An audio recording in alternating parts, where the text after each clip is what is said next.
Having some family over and friends, and we're going to be cooking today. We're going to just be doing a big meal, and we're going to be cooking a ham right here on the Kamado Joe on Backdraft Barbecue.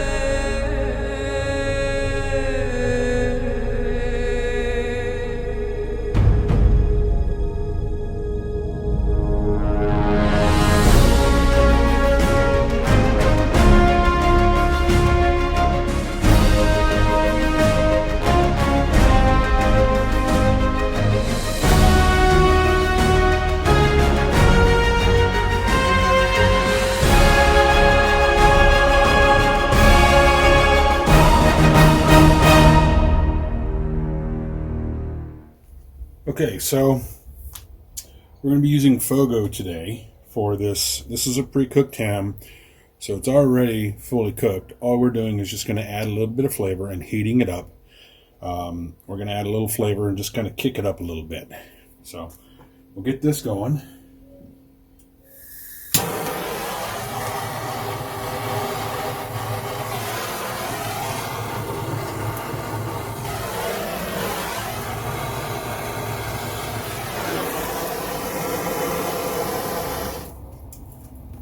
That out of the way.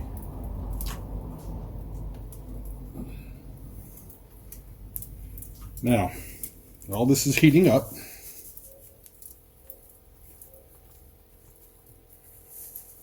I'm going to use our rack accessory.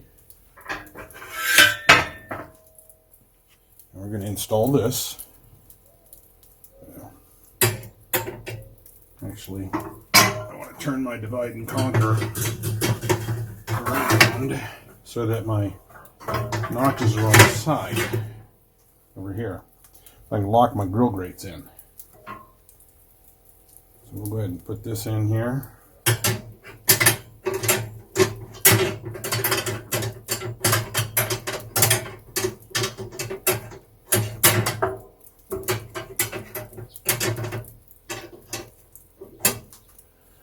Just like that.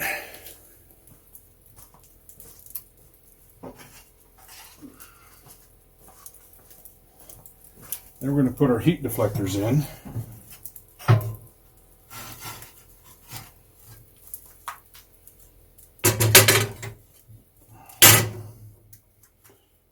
what we're going to do is we're going to put them in.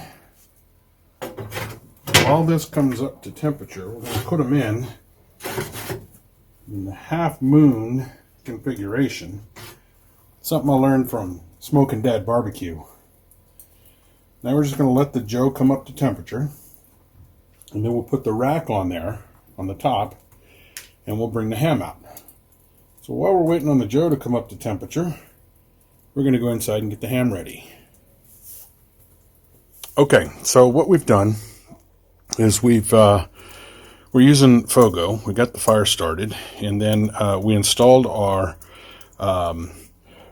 heat deflectors, and we've put them up on the second notch. We're using the divide and conquer, of course, and then we are using our accessory rack to hold the heat deflectors in place. Now, you'll see that I have these in a half moon setup right now.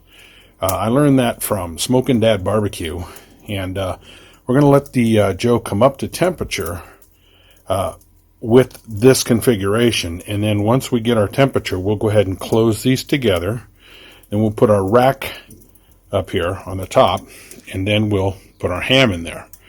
So we're going to let this come up to temperature. While we're waiting for that, we're going to go ahead and go inside. We're going to get the ham, and we're going to get that ready.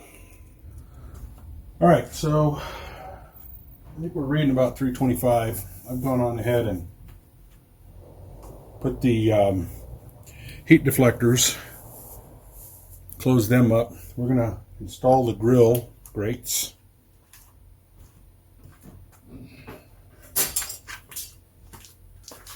here right quick.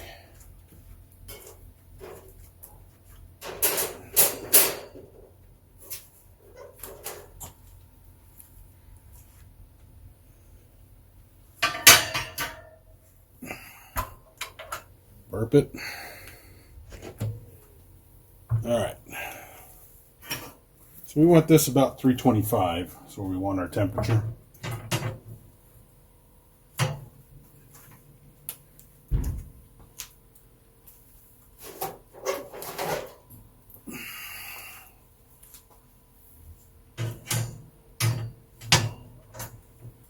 There we go. And then we're going to take, so we've got our Inkbird IBBQ right here. And we're going to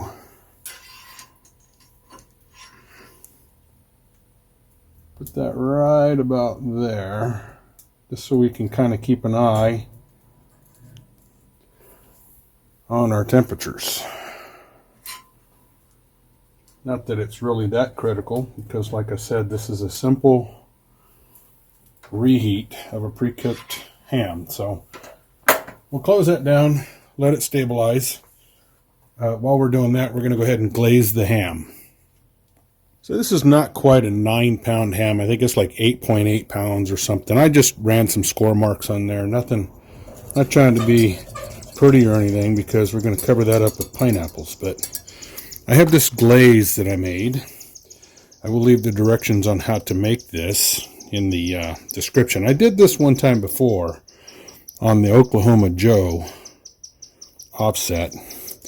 You can go back and watch that. All we're doing is just going to put a nice little coat of this stuff on the ham. Just get it all on there real good.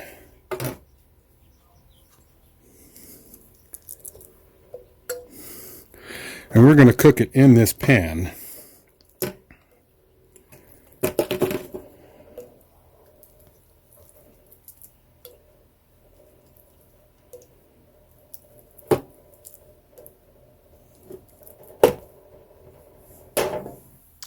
Okay, so we've got it completely coated, and there's going to be some extra left over here.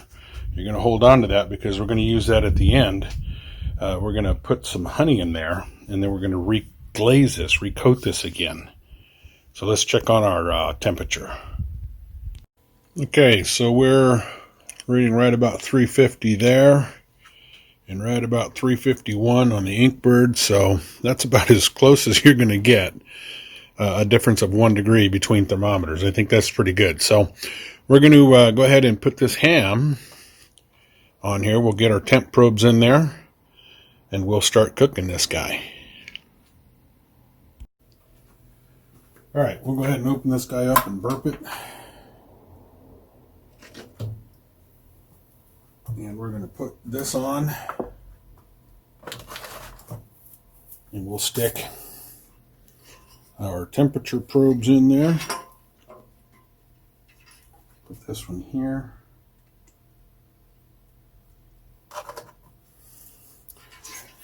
And we'll run this one over here. All right, we're all set. Go ahead and shut this down. And we'll let her start the cooking process. All right, so we've been going for about an hour, and we're running internal temperatures of 86 and 90. So we got a ways to go, but I'm going to take a look at this, and we're going to spritz it. Oh man, it's looking good. I'm just going to spritz it a little bit here with this pineapple juice. Yeah. Yep.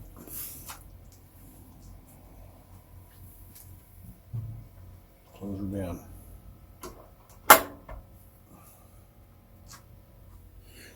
Okay, so we are very rapidly reaching, or I should say very closely reaching, our intended temperatures internal.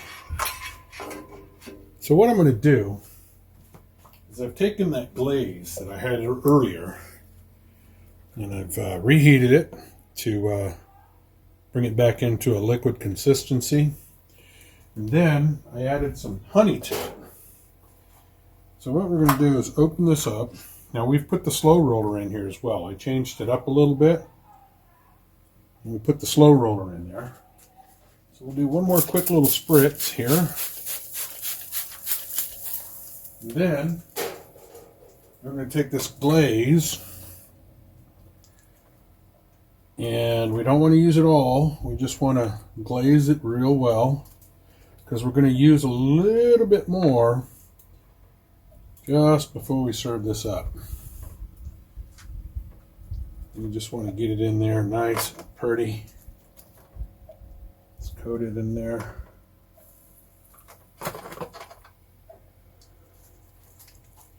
Oh, that's looking so good. Meat's pulling away from the bone in the back as it should. All right. So we'll go ahead and close this down. We got just a little more time and we will have reached our internal temperature, and we're going to pull this guy off. All right, so it looks as though we are there. This thing's pre-cooked anyhow, so we're just trying to add some flavor to it. So we're going to pull it off. We're almost done. Okay, we're done. Put some cherries and all that on there just for presentation. We'll let it set for a little bit. It'll continue to climb in temperature just a little bit. Let it rest, and then we'll slice it.